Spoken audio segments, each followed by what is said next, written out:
When I was young and stupid, I used to take pride in being part of the PC Master Race.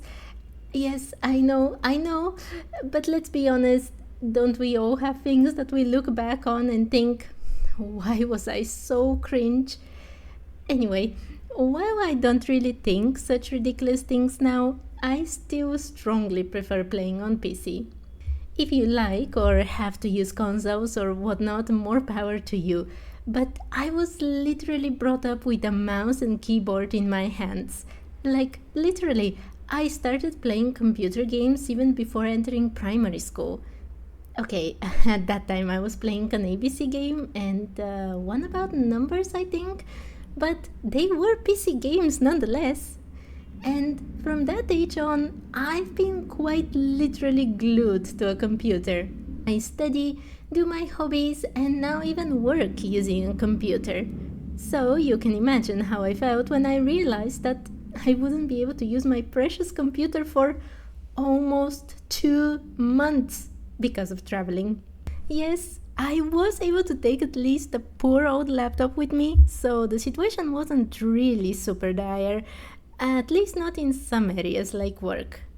But other things, if I were to even try to install Genshin Impact, the poor little laptop was going to explode. So I had only one choice: to install Genshin on my phone. If a younger me were able to see me in that moment, she would have probably ended us both then and there. I mean, I scoffed the most at people that were playing on phones, and yet I was one of them now. So, I installed it. I had to, at least for dailies and the new patch. The experience was humbling, to say the least. Now, I'm not the smartest person on the planet, but I can put two and two together usually. But somehow, when I finally started the game for the first time on the phone, my brain just picked its belongings, said adios, and went on a vacation. Everything looked both familiar and completely alien to me. How do I move? How do I turn around? Where do my hands go? I was completely lost. And I had never had such an experience before because every time I start a new PC game, I already know how to do a huge chunk of things. I never wonder, do I move with WASD or with some other random keys? I mean, how many games suddenly decide that forward is with T, left with Q, and right with Enter? That's right, none. At most, some games force you to use the arrow keys. So, back to the phone. My brain left me. And when I found the movement wheel, or however you call it, I tried to move it with my right hand. The wheel was on the left. Even if this information were to live only in my head and no one were to know about it, I would have never stopped feeling stupid and embarrassed about it. It took me a while to understand how to move, and in that moment when I finally felt confident about moving and looking around, I realized something obvious. I will have to move and fight at the same time. You can imagine that didn't go well for a long time. Even though I put the most OP team I had, poor Neuvillette, he's not so strong when his water blast is literally pointing away from the enemies. Also, why does Genshin hate mobile players? What's with those Natlan enemies that move so quickly and all around you? By the way, funny thing, all of this was happening during the time for that co-op combat event, the one where you had to choose particular elements to get a buff and people were complaining that Genshin players don't read. Well, I could read, and I did choose the correct elements. But I wonder what other players were thinking while I was hitting the air. I am deeply, deeply sorry to anyone who met me during that time. There was another hurdle. When you play Genshin, you have to change characters, right? I mean, probably, unless you do the one character challenges. Yeah, that didn't go well either. The character icons change position when you change character?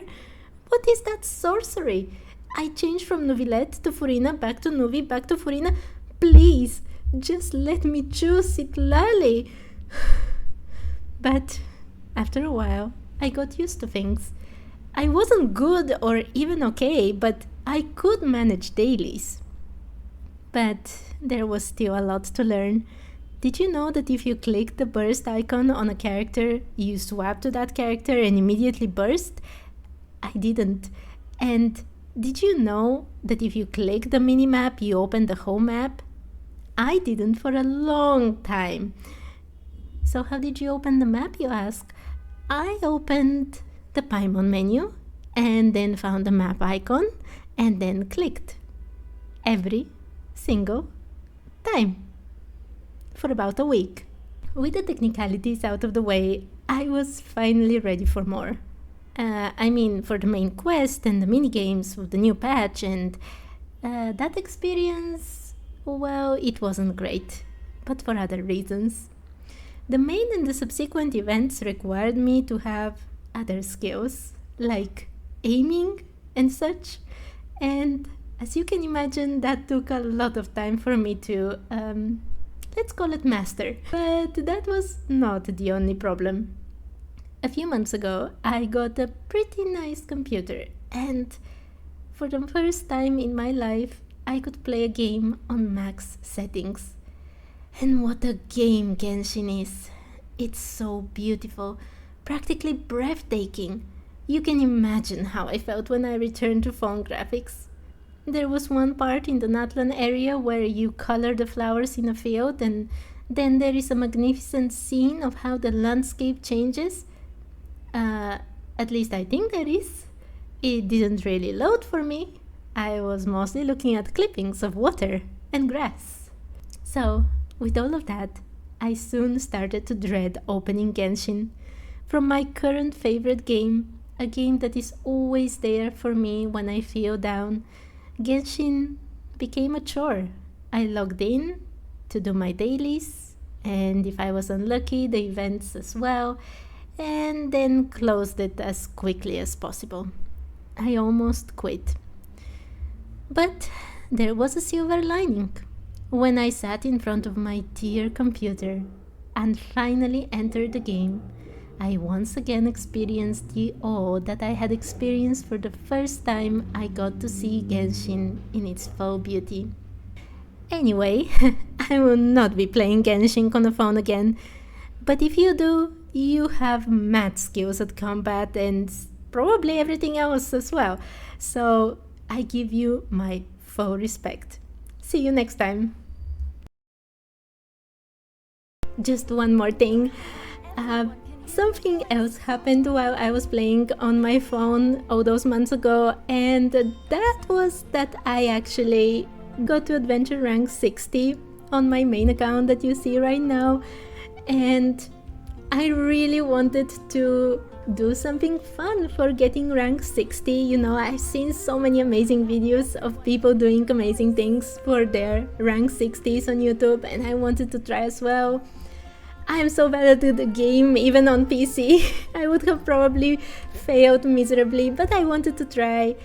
But instead, I was literally just finishing a Hilichurl commission in Mondstadt. So that was very, very pathetic. But yeah, I'm officially rank 60 and I got there on my mobile phone. It's ridiculous. Anyway, there we go. Thank you for watching again. This video took so much time to prepare. This happened July and August of 2025 and it's already November. It's been a long time. But anyway, thank you for watching and see you another time. Bye bye.